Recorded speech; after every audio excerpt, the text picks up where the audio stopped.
हाँ जी, नमस्कार सभी को नमस्कार, सभी को हेलो। मैं जय सोलंकी स्वागत करता हूँ भाई आप लोगों के अपने YouTube चैनल शिक्षा सागर में। और आज हम लोगों की सेकंड क्लास है भाई। आप लोगों को मैंने बताया था कि सीटेट मैथ्स का जो फुल कोर्स है वो मैं आप लोगों के लिए लॉन्च कर रहा हूँ। पेपर 1 पेपर 2 दोनों के लिए रहेगा, ये मैं लिख भी देता हूँ। पेपर 1 और पेपर 2 दोनों के लिए रहेगा। पूरा का पूरा जो सिलेबस है वो बहुत ही आसान तरीके से आपको करवाया जाएगा। इससे पहले एक वीडियो आपको मिल चुकी है जिसका मैंने जो टॉपिक था वो ज्योमेट्री चूज़ किया था, मतलब ज्यामिति।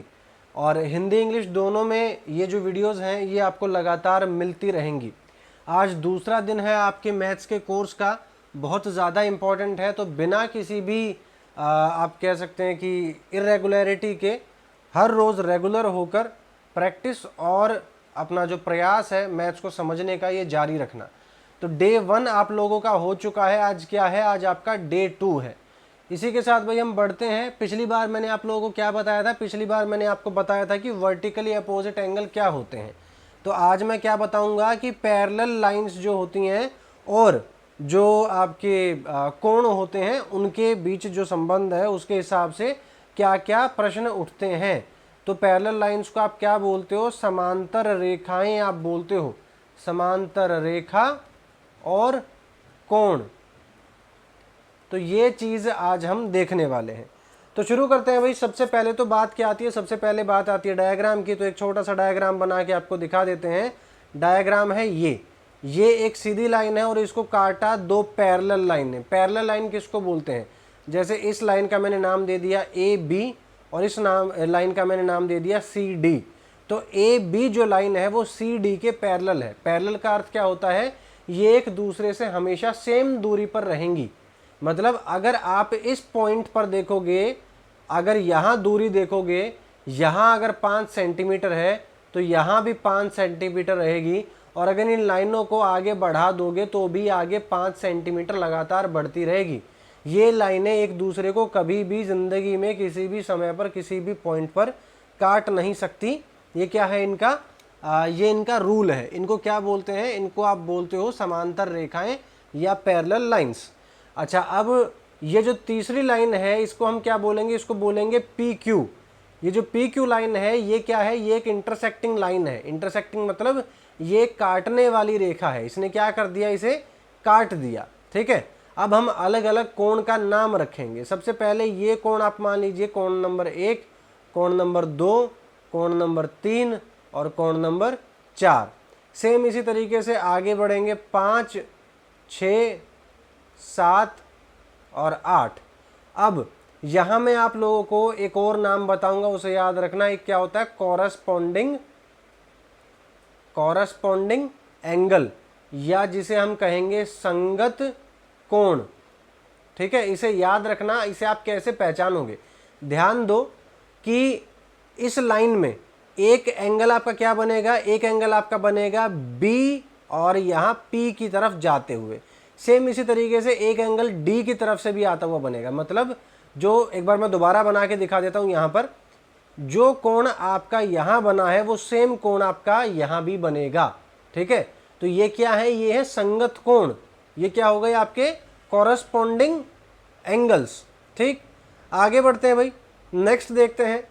यहाँ ये कोण जो है भाई वो इस कोण के बराबर हो जाएगा, ये कोण जो है इस कोण के बराबर हो जाएगा, ये कोण जो है इस कोण के बराबर हो जाएगा। तो ये क्या है, ये सारे के सारे कॉरस्पॉन्डिंग एंगल्स हैं। जैसे मान लेते हैं कि ये वाला जो कोण है आपका, ये क्या है, ये 30 डिग्री का है।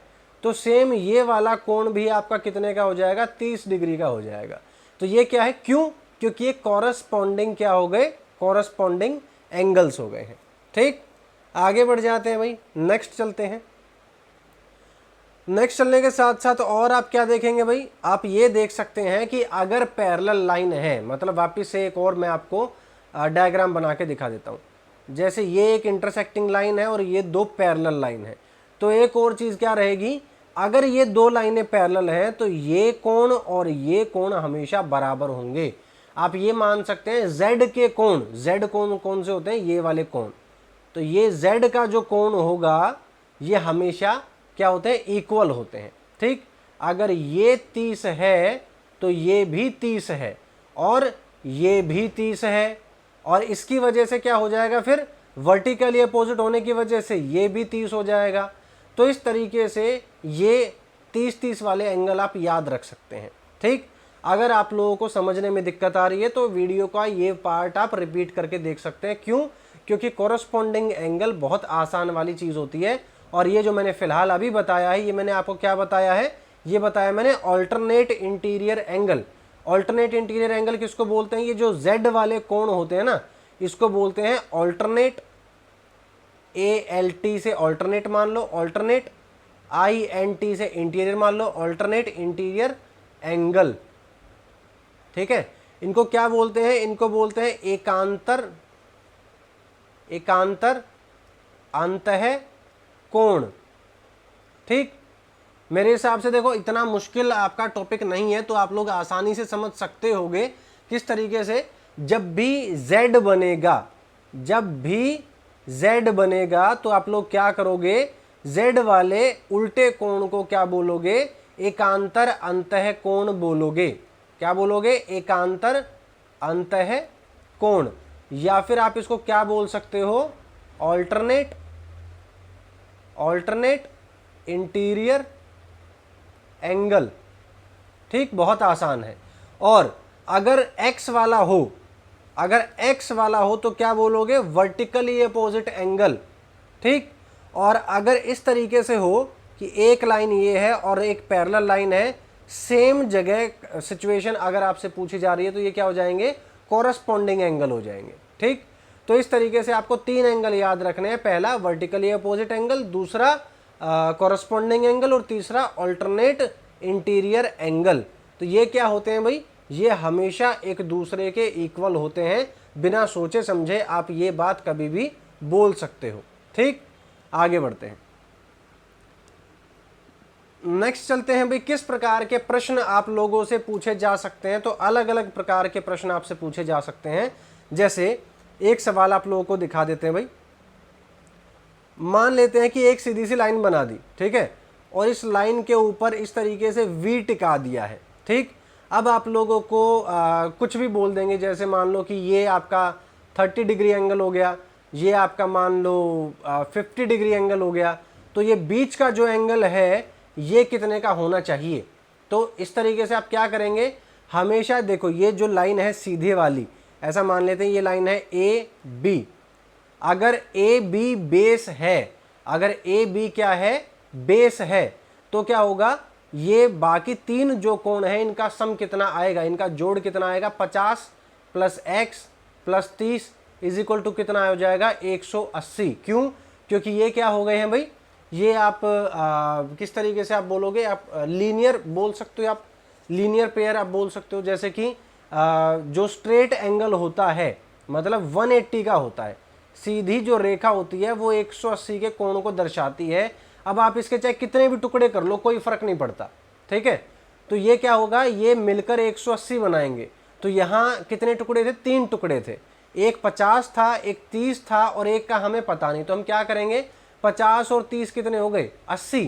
तो कितने कितने की जरूरत बची है हमें 180 करने में? 100 की। तो x कितना हो गया? x हो गया 100। ठीक है, तो यहाँ कितना हो जाएगा? यहाँ कोण हो जाएगा आपका 100 का। ठीक, अच्छा, अब एक और आपको थोड़ा सा टफ क्वेश्चन दिखा देते हैं, सेम इसी तरीके से।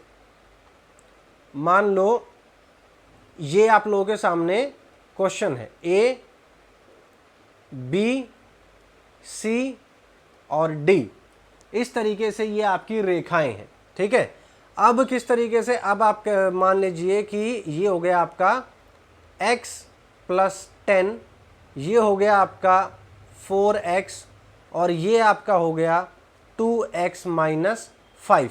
इस तरीके से क्या हो गई, ये तीन आपके कोण हो गए हैं, जो x की फॉर्म में आपको दे दिए, वेरिएबल की फॉर्म में दे दिए। तो अब आप क्या करोगे? अब आप बहुत ही सिंपल, जैसे आपने क्या किया था, इसको 50 माना था, तो यहाँ क्या लिख लो, 50 की जगह यहाँ क्या लिखा हुआ है? x + 10। ठीक है, यहाँ मैं आपका सही तरीके से एरिया बना देता हूँ क्वेश्चन सॉल्व करने का। तो ये एरिया हमारा क्या रहेगा? क्वेश्चन सॉल्व करने का एरिया रहेगा। ठीक है, एक एंगल हमारा क्या हो गया? x + 10, दूसरा क्या हो गया? 4x, तीसरा क्या हो गया 2x माइनस 5, तीनों मिलके क्या हो जाएंगे 180 डिग्री। ठीक है, तीन एंगल कौन से हैं, एक एंगल हो गया ये हमारा, दूसरा एंगल हो गया ये हमारा, और तीसरा एंगल क्या हो गया ये पूरा 2x माइनस 5, तो तीन हो गए। ठीक, एंगल 1, एंगल 2, एंगल 3। अब तीनों को हमने क्या कर दिया, जोड़ दिया और 180 लिख दिया सामने। क्यों, क्योंकि अभी मैंने ऊपर आपको बताया था सीधी रेखा हमेशा 180 का कोण बनाती है। ठीक, अब हम क्या करेंगे, हम जोड़ेंगे जितने भी x हैं, ये 1x है, ये 4x है और ये 2x है। तो x वालों को एक साथ जोड़ लो। किस प्रकार से, मान लो एक टॉफी, 4 टॉफी और 2 टॉफी मिला के कितनी टॉफी हो गई, 4 और 2 6 और 1 7, तो कुल मिला के 7x हो गई, मतलब 7 टॉफी हो गई आपके पास। अब क्या हुआ, यहाँ 10 लिखा हुआ है, यहाँ माइनस का 5 लिखा हुआ है, तो 10 में से 5 घटा दोगे कितना हो जाएगा आपका 5 हो जाएगा। ठीक है, अब आगे बढ़ जाते हैं भाई, क्या बचा आपके सामने, आपके सामने बचा 180। अब आप क्या करोगे, अब आपको करना है सोल्व। जो 5 यहाँ आपका माइनस में है वो इस साइड जाके क्या हो जाएगा, इस साइड जाके हो जाएगा आपका प्लस। 180 प्लस में 5 कितना हो गया 185। ठीक है, और अब इसको डिवाइड किससे करना है, क्योंकि 7 यहाँ x के साथ मल्टीप्लाई में था, तो जब इस साइड आएगा तो डिवाइड में हो जाएगा, तो 7 आ जाएगा नीचे, तो x कितना हो गया 185/7। इस तरीके से आप सोल्व कर सकते हो। आगे कटता हो तो काट दो, ना कटता हो तो मत काटो, बहुत सिंपल सी बात है। ठीक है, फिर उसके बाद x की वैल्यू आप जो आपके सामने आई है वो आगे आप फर्दर उसको सोल्व कर सकते हो। जैसे अगर आपसे दूसरा एंगल पूछा गया है, एंगल नंबर 2 पूछा गया है, तो ये क्या है, ये है 4x। ठीक है, मतलब x की वैल्यू जितनी भी आएगी उसको 4 से मल्टीप्लाई करना है, तो 4 मल्टीप्लाई बाई 185/7, जो भी आएगा इसको सॉल्व कर दो, वही आपका आंसर है। ठीक है, तो एंगल 2 जो था वो इतना था। अब इसी तरीके से एंगल अगर 3 पूछा होता तो 2x माइनस 5 है, तो x की जगह क्या रख देते 185/7 रख देते, तब आंसर आ जाता। तो इसी तरीके से घूम फिर के आपके सामने चीजें आती रहेंगी। ठीक, आगे बढ़ते हैं भाई, नेक्स्ट पॉइंट की तरफ चलते हैं। अच्छा, यहाँ भाई एक छोटी सी मिस्टेक हो गई है, यहाँ जो 10 था वो बड़ा था, तो यहाँ माइनस की जगह ना प्लस आ जाएगा, तो यहाँ क्या हो जाएगा, प्लस आने की वजह से जब ये इस तरफ गया था तो 180 में 5 जुड़ेगा नहीं, घट जाएगा, तो ये क्या हो जाएगा 175 हो जाएगा। 175 को 7 से डिवाइड करना आपको। ठीक है, ये हल्की सी मिस्टेक होगी, आप थोड़ा ध्यान रखें, प्लस माइनस का ध्यान रखें। आगे बढ़ते हैं भाई, नेक्स्ट क्वेश्चन की तरफ चलते हैं। नेक्स्ट क्वेश्चन है भाई आप लोगों का, नेक्स्ट पॉइंट है आप लोगों का कि पॉलीगन क्या होता है। पॉलीगन को क्या बोलते हैं भाई, पॉलीगन को बोलते हैं बहुभुज। बहुभुज, बहुभुज कितने प्रकार के होते हैं भाई, बहुभुज अलग अलग प्रकार के होते हैं, मतलब किसी भी शेप को आप पॉलीगन बोल सकते हो, लेकिन शर्त यह है कि उसकी भुजाएं होनी चाहिए और वो बंद होनी चाहिए। तो सबसे छोटा पॉलीगन कौन सा होता है, सबसे छोटा पॉलीगन जो होता है वो होता है ट्राइंगल। 3 रेखाओं से बनने वाली एक क्लोज्ड फिगर जो है वो होती है ट्राइंगल। ठीक है, ये क्या होता है, त्रिकोण। अब ये जो त्रिकोण है ये सबसे छोटा पॉलीगन होता है, क्यों, इसमें सबसे कम भुजाएं हैं। वरना आप अगर ज्यादा बड़ा मानोगे तो आप क्या मान सकते हैं, स्क्वायर मान सकते हैं, रेक्टेंगल मान सकते हैं, पेंटागन मान सकते हैं, हेक्सागन मान सकते हैं, हेप्टागन मान सकते हैं, ऑक्टागन मान सकते हैं, कुछ भी आप मान सकते हैं। ठीक है, लेकिन वो क्या हो जाएंगे, वो स्मॉलेस्ट नहीं रहेंगे, उनकी भुजाएं बढ़ती हुई जा रही हैं। तो ट्राइंगल जो है वो सबसे छोटा पॉलीगन होता है। इसके कुछ रूल होते हैं, किस प्रकार के रूल होते हैं वो सुनो। जैसे मान लो हमने ये बना दिया ट्राइंगल, इसको ये जो कोण होंगे ना, इसके कोण ये हमेशा क्या बनाएंगे, ये हमेशा सम, इसका जोड़ कितना आएगा 180 डिग्री आएगा। ठीक है, हमेशा जो इसका जोड़ आएगा वो 180 डिग्री आएगा। अब जैसे मान लीजिए ये हमने मान लिया angle A, angle B, angle C, तो हमेशा angle A plus angle B plus angle C is equal to 180 degree रहेगा। जैसे अगर हम ये माने कि ये एंगल कितने का है 30 का है, ये 50 का है, तो ये ऑटोमेटिकली कितने का हो जाएगा 100 डिग्री का हो जाएगा। ठीक है, तो इस तरीके से क्या रहेगा भाई, इस तरीके से इसके रूल्स रहेंगे। आगे बढ़ जाते हैं नेक्स्ट की, इस चीज पर किस टाइप के क्वेश्चन आ सकते हैं। जैसे मान लेते हैं कि हमारे पास ये एक ट्राइंगल है, ठीक है, इस ट्राइंगल में हमें क्या दिया हुआ है, इस ट्राइंगल में हमें दिया हुआ है कि ये एंगल जो है 130 का है, ठीक है, ये जो है ये 70 का है, और ये जो है ये 60 डिग्री का एंगल है। तो ये बताना है कि ये कितने का है। अब हमारे पास दो तरीके हैं, एक तरीका कौन सा है कि 130 और ये क्वेश्चन मार्क, ये मिलके क्या बनाएंगे, ये मिलके बनाएंगे 180 डिग्री। क्यों? क्योंकि ये एक स्ट्रेट लाइन है, ठीक है, स्ट्रेट लाइन पे बनने वाले एंगल जितने भी हों उनका जोड़ हमेशा 180 डिग्री रहेगा। तो आपको क्या करना है, 130 में से 180 माइनस कर दो, क्या आंसर आ गया 50। तो एक तो ये तरीका हो गया आपका यहाँ 50 आंसर लेके आने का। एक दूसरा तरीका भी है, जब आप क्या करो, ट्राइंगल रूल लगा दो। ट्राइंगल रूल क्या कहता है, 70 जमा में 60, 70 जमा में 60 जमा में x, मतलब जो हमें नहीं पता question mark, is equal to 180 degree. तो 6 और 7 कितना हो गया, 130, 130 जमा में x is equal to 180। Same फिर वही, जब 130 को माइनस करोगे 180 में से तो x फिर से कितना आ जाएगा, 50 आ जाएगा। ठीक, एक और तरीके का सवाल आप लोगों से पूछा जा सकता है, अगर मैं इसी फिगर के माध्यम से आपको समझाऊं तो, कि जो ये अपोजिट साइड होती हैं इनका सम जो होता है वो इसके अपोजिट की तरफ जाता है। मतलब अगर ये 60 था और ये 70 था, अगर आपसे ये एंगल पूछा गया है तो बेझिझक आप क्या कर सकते हो, 70 और 60 को जोड़ दो, कितना बन गया 130, तो 130 डिग्री है ये वाला एंगल। ठीक, तो इस तरीके से भी आप बहुत आसान तरीके से आप क्वेश्चंस को सॉल्व कर सकते हो। ठीक है, आगे बढ़ जाते हैं भाई, नेक्स्ट क्वेश्चन की तरफ चलते हैं, नेक्स्ट पॉइंट की तरफ। नेक्स्ट पॉइंट क्या कहता है कि ट्राइंगल या त्रिकोण कितने प्रकार के होते हैं। तो ट्राइंगल हमारे 3 प्रकार के होते हैं। एक होता है समबाहु, क्या होता है, समबाहु। समबाहु क्या होता है, जिसकी 3 साइड्स इक्वल हो, 3 साइड्स इक्वल, इसे क्या बोला जाएगा, समबाहु।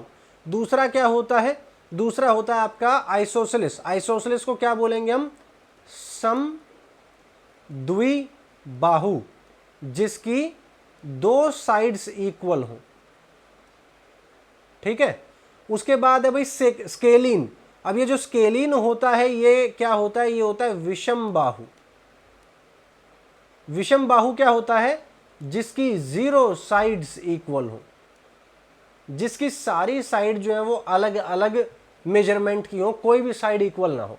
ठीक है, अच्छा अब एक और चीज आपको बात बता दूं कि अगर 3 साइड इक्वल है तो 3 एंगल भी इक्वल होंगे, 3 कोण भी इक्वल होंगे। 2 साइड इक्वल है तो 2 कोण भी इक्वल होंगे, और 0 साइड इक्वल है तो एक भी एंगल बराबर नहीं होगा, सारे एंगल अलग अलग होंगे।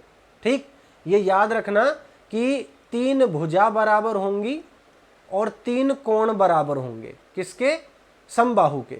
सेम इसी तरीके से समद्विबाहु जो है उसकी 2 भुजा बराबर होंगी और 2 कोण बराबर होंगे।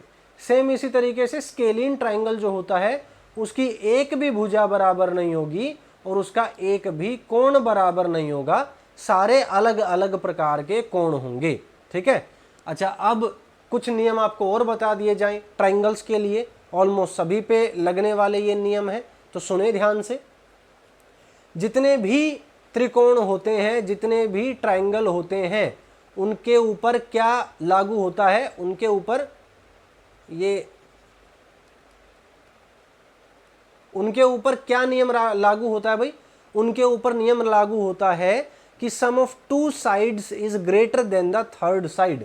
मतलब ये मान लो हमारा ट्राइंगल है, इसकी ये पहली साइड, ये दूसरी साइड, ये तीसरी साइड, तो किन्हीं भी 2 साइड को मतलब जोड़ लो तो वो तीसरी साइड से बराबर ही आएगी। अगर ऐसा नहीं होता है तो वो ट्राइंगल क्या है, वो ट्राइंगल संभव नहीं है, वो ट्राइंगल संभव नहीं है। जैसे मान लो कि ये साइड हो गई 1 सेंटीमीटर, ये हो गई 2 सेंटीमीटर, ये हो गई 3 सेंटीमीटर। तो अब देखो 1 जमा में 2 क्या हो गया, तीसरी साइड से बड़ा नहीं हुआ, बराबर हो गया, 3 बराबर 3 हो गया। ठीक है, तो ये ट्राइंगल बन ही नहीं सकता, ये क्या है, ये असंभव ट्राइंगल है, ये बनेगा ही नहीं। ये फिगर क्लोज नहीं हो सकती, ये बंद आकार नहीं हो सकता, ये खुला आकार रहेगा। किस प्रकार से, ये ट्राइंगल जो है ये इस प्रकार से बनेगा, तो ये बंद नहीं हुआ, या फिर ये किस प्रकार से बनेगा, या फिर ये इस प्रकार से बनेगा, ये भी बंद नहीं हुआ, तो क्या है, ये दर्शाता है कि ये बंद नहीं हो सकता। ठीक है, तो इस तरीके से आगे बढ़ते हैं भाई। नेक्स्ट क्या है, difference of any two sides is less than the third side. मतलब मान लो ये ट्राइंगल है आपका, ठीक है, ये क्या है, ये साइड 1, साइड 2, साइड 3। तो इसमें क्या बोला गया है, किसी भी दो साइड का डिफरेंस मतलब जो अंतर है वो तीसरी साइड से हमेशा छोटा आना चाहिए।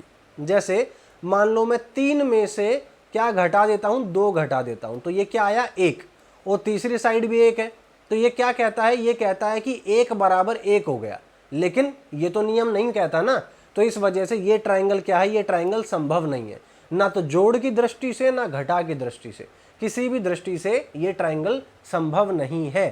ठीक है, अब कौन कौन से ट्राइंगल संभव हैं, उन चीजों के लिए आपको क्या देखना पड़ेगा, बस ये 2 रूल देखने पड़ेंगे कि किसी भी 2 भुजाओं का जो योग होगा वो तीसरी भुजा से हमेशा बड़ा होगा, और किसी भी 2 भुजाओं का जो अंतर होगा वो तीसरी भुजा से हमेशा छोटा होगा। ये बस 2 आपको नियम याद रखने हैं। ठीक, अब बढ़ते हैं भाई आगे। कोशिश करूंगा कि इस जो क्लास में आप लोगों के ज़्यादातर पॉइंट्स कवर हो जाएं, और अगली क्लास से फिर इसके जो टिपिकल क्वेश्चंस होते हैं जो आए हैं आपके एग्जाम में वो करना शुरू करें, क्योंकि कंसेप्ट 2 क्लास में अगर करा दिया जाए तो बहुत है, इनफ है। ठीक है, अब आगे सुनो, पाइथागोरस थ्योरम क्या कहती है। पाइथागोरस थ्योरम, पहली बात तो ये सुनो कि किस पे लगती है, तो पाइथागोरस थ्योरम किस पे लगती है, राइट एंगल ट्राइंगल पे लगती है, राइट एंगल्ड ट्राइंगल पे लगती है। ठीक, इसका अर्थ क्या हुआ, इसका अर्थ ये हुआ कि एक ऐसा त्रिकोण होना चाहिए जिसमें कम से कम एक जो कोण है वो 90 डिग्री का हो, तब इस पे क्या लगेगा, तब इस पे पाइथागोरस थ्योरम लगेगी।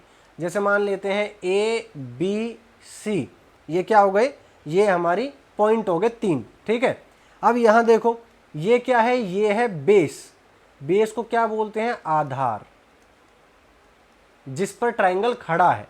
दूसरा क्या हो गया भाई, दूसरा आप इसको बोल सकते हैं परपेंडिकुलर। परपेंडिकुलर हम किसको बोलते हैं, जो 90 डिग्री के कोण पर खड़ा हो, इसको हम वैसे क्या बोलेंगे, इसको हम लंब भी बोल सकते हैं, लंब। ठीक है, तो ये क्या हो गया, हमारा परपेंडिकुलर हो गया। अब क्या बचा, अब बचा हमारा हाइपोटेन्यूज। हाइपोटेन्यूज, तो ये हाइपोटेन्यूज के क्या बोलते हैं, इसको बोलते हैं कर्ण। ठीक है, अब आप समझो थ्योरम को, थ्योरम क्या कहती है, थ्योरम कहती है हाइपोटेन्यूज का square is equal to perpendicular का स्क्वायर प्लस में बेस का स्क्वायर। मतलब कि कर्ण का जो स्क्वायर होगा वो क्या होगा, वो आपका लंब के स्क्वायर प्लस आधार के स्क्वायर के बराबर होगा हमेशा। अगर ऐसा है तो ये राइट एंगल ट्राइंगल है, अगर ऐसा नहीं है तो ये राइट एंगल ट्राइंगल बिल्कुल भी नहीं है। जैसे मान लेते हैं कि किस तरीके से माने, परपेंडिकुलर को मान लेते हैं 3 और हाइपोटेन्यूज को मान लेते हैं, क्या माने हाइपोटेन्यूज को, हाइपोटेन्यूज को मान लेते हैं हम वेरिएबल, और बेस को मान लेते हैं 4। ठीक है, 4 सेंटीमीटर 3 सेंटीमीटर। अब हम देखेंगे परपेंडिकुलर में हमने क्या रख दिया, 3 का स्क्वायर। ठीक है, मतलब लंब का स्क्वायर कितना हो गया हमारा, 3 का स्क्वायर। अब आधार का स्क्वायर कितना हो जाएगा, 4 का स्क्वायर, इज इक्वल टू में क्या आना था, हाइपोटेन्यूज मतलब कर्ण का स्क्वायर, तो मैंने सिंपली h स्क्वायर लिख दिया है। ठीक है, अब इसको सोल्व करना है। 3 का स्क्वायर 9 होता है, 4 का स्क्वायर कितना होता है, 16 होता है। इन दोनों को जोड़ दो, कितना हो गया 25। अब 25 क्या है भाई, 25 को हम किसके बराबर रख रहे हैं, h स्क्वायर। अब अगर सिर्फ आपको हाइपोटेन्यूज निकालनी है, कर्ण निकालना है, तो क्या देखना है कि 25 किसका स्क्वायर है, तो 25 स्क्वायर है 5 का, तो हाइपोटेन्यूज मतलब कर्ण कितना आ गया, 5। ठीक है, इस तरीके से आप आसानी से ये ज्ञान मतलब ये ज्ञात कर सकते हो कि ये राइट एंगल ट्राइंगल है या नहीं, या फिर अगर ये बता रखा है कि ये राइट एंगल ट्राइंगल है, अगर इसकी 2 साइड दे रखी है तो तीसरी साइड आप आसानी से निकाल सकते हो। ये होता है नियम। ठीक है, वैसे आपसे अगर प्रश्न पूछा जाएगा तो अलग अलग योग कर दिए जाएंगे। जैसे मान लीजिए आपको बोला जाएगा 12 1 और क्वेश्चन मार्क, यहाँ बताओ क्या आएगा, या मान लो आपको बोला जाएगा 4 क्वेश्चन मार्क 9, बताओ यहाँ क्या आएगा।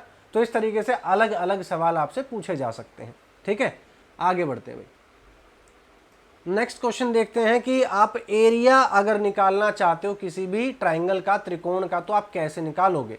ठीक है, जैसे ये है ट्राइंगल आपका, ट्राइंगल अगर ये है, अगर ये राइट एंगल ट्राइंगल होता तो फिर तो बहुत आसान हो जाता, बहुत ही आसान हो जाता। क्या हो जाता, ये हो गई हमारी परपेंडिकुलर, क्या बोलते हैं इसको, हाइट मान लेंगे, इसको मान लेंगे बेस। ठीक है, तो उसके बाद हम क्या करेंगे, फॉर्मूला लगाएंगे half into base into perpendicular. इस तरीके से हम आसानी से निकाल लेंगे, मतलब हाफ आधार गुणा में लंब। इस तरीके से आप आसानी से निकाल पाओगे, क्या निकाल पाओगे, क्षेत्रफल निकाल पाओगे इसका। ठीक है, क्षेत्रफल आप निकाल पाओगे किसी भी ट्राइंगल का। अच्छा, अब अगर ये राइट एंगल ट्राइंगल नहीं है तो जरूरी है कि आपको इसका परपेंडिकुलर पता हो, आपको इसकी हाइट पता हो। ठीक है, अगर हाइट नहीं पता तो ये क्वेश्चन पेपर नंबर 2 का बन जाएगा, पेपर 2 के मैथ्स का, तो वो आगे चल के हम डिस्कस करने वाले हैं। ठीक, तो इस तरीके से आप जैसे मान लो कि आप कुछ भी मान लेते हैं, जैसे मान लेते हैं परपेंडिकुलर है 4 और बेस है 6। ठीक है, अब इसका क्या निकालना है, हमें एरिया निकालना है। तो half base into height, height मतलब 4। ठीक है, ये बेस कितना था हमारा 6, तो हमने 6 ले लिया, परपेंडिकुलर कितना था 4, तो हमने 4 ले लिया। अब क्या करेंगे, 2 से 6 कट गया, 3 हो गया। अब क्या, 1 गुणा में 3 गुणा में 4, क्या आंसर आया आपका 12। तो 12 सेंटीमीटर स्क्वायर जो है वो एरिया आ गया। किसका एरिया आ गया, ट्राइंगल का एरिया आ गया, जो क्वेश्चन उदाहरण के लिए हमने यहां पिक किया था। ठीक, इसका फॉर्मूला क्या हो गया, फॉर्मूला हो गया हाफ बेस इंटू हाइट। अब इतना आसान प्रश्न तो आपसे पूछा नहीं जाएगा। अगर इतना आसान प्रश्न आपसे नहीं पूछा जाएगा तो क्या प्रश्न पूछा जाएगा फिर आपसे, तो प्रश्न आपसे कुछ इस प्रकार पूछा जाएगा कि किसका एरिया निकाल के दिखाओ, इक्विलेटरल ट्राइंगल का एरिया निकाल के दिखाओ। इक्विलेटरल ट्राइंगल मतलब समबाहु त्रिभुज जो होता है उसका एरिया निकाल कर दिखाओ। तो इसका फॉर्मूला जो है वो चेंज हो जाता है। कैसे चेंज हो जाता है, क्योंकि इसकी हाइट नहीं बताएंगे आपको निकालने नहीं आएगी, तो सिर्फ भुजाओं के ज्ञान से भी इसका क्षेत्रफल निकाल सकते हैं। किस प्रकार, √3/4 इंटू में जो भी भुजा मतलब जो भी साइड होगी उसका स्क्वायर, बहुत आसानी से आप इसका जो एरिया है वो निकाल सकते हो। ठीक है, अब मान लेते हैं कि साइड क्या दी गई थी, साइड इसकी दी गई थी मान लेते हैं, क्या माने, 6 मान लें या चलो 4 ही मान लेते हैं, इजी रखने के लिए, ताकि आपको समझने में आसान रहे, उसके लिए सिर्फ 4 मान लेते हैं। √3/4 साइड मान ली हमने 4, इस वजह से हम रख देते 4 का स्क्वायर। 4 के स्क्वायर का अर्थ क्या होता है, 4 को 2 बार मल्टीप्लाई कर दो, 4 × 4। तो इसको हमने क्या कर दिया, काट दिया, बचा क्या, √3 × 4। तो आंसर क्या आ जाएगा, आंसर आ जाएगा आपका 4√3 बोल लो या √3/4 बोलो, जैसे आपको ठीक लगे वैसे बोल लो। ठीक है, और फिर उसके बाद लगा दो सेंटीमीटर स्क्वायर। तो ये क्या हो गया भाई, ये आपका आंसर आ गया। किसका आंसर आ गया आपका, ये आपका एरिया आ गया, क्षेत्रफल आ गया। किसका, समबाहु त्रिभुज का, इक्विलेटरल ट्राइंगल का। ठीक, अब हम देखते हैं कि अगर हाइट जो है अगर आप लोगों को निकालनी हो तो आप कैसे निकालोगे। तो हाइट अगर निकालनी हो तो उसके लिए भी फॉर्मूला होता है भाई, कैसे, ऊंचाई, ऊंचाई मतलब हाइट लिख लेते हैं यहाँ पर, height is equal to √3/2 into में साइड। मतलब हाइट को अगर मैं ऊंचाई लिख दूं तो साइड को क्या लिख दूं, भुजा। तो ये क्या हो जाएगा, भुजा इज इक्वल टू √3/2 इंटू में भुजा। अब मान लेते हैं यही वाला ट्राइंगल था हमारे पास जिसकी साइड कितनी थी, 4। अब उसी ट्राइंगल की हमें क्या निकालनी है, हाइट निकालनी है। तो हम क्या करेंगे, ऊंचाई इज इक्वल टू √3/2 इंटू में साइड कितनी थी, 4 थी। तो हमने क्या कर दिया, 4 को काट दिया 2 से।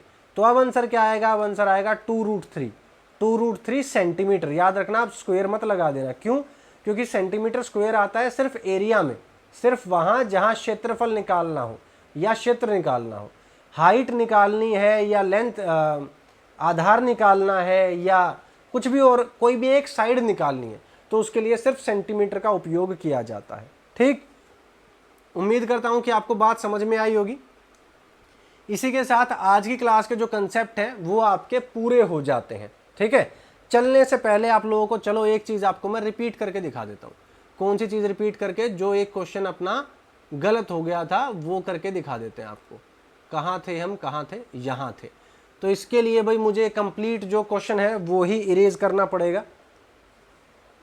उसके लिए फिर एक चीज़ इरेज हो जाएगी खामखा। चलो कोशिश करके देखते हैं कि अगर मैं इरेज़र ये इस्तेमाल करूं तो क्या रहेगा। अरे वाह, ठीक है, चल गया भाई, काम चल गया, सब कुछ मिटाना नहीं पड़ेगा।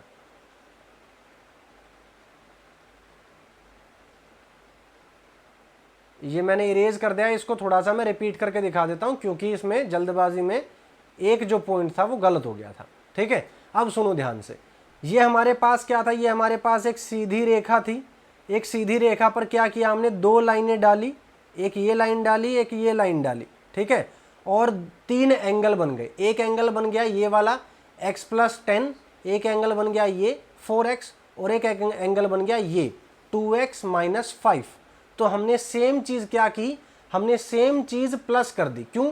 क्योंकि सीधी रेखा पर बनने वाले जितने भी कोण होंगे उनका सम कितना होगा? 180 होगा।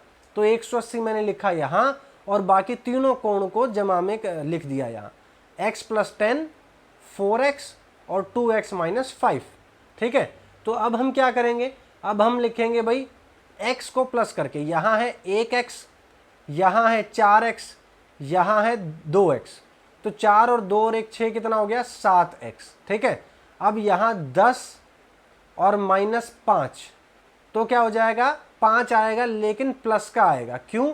क्योंकि प्लस वाला 10 बड़ा था। ठीक है, = 180। अब 180 हमने लिख लिया है। अब क्या करेंगे हम? अब हम 5 को भेज देंगे 180 के पास। उससे क्या फ़ायदा हो जाएगा?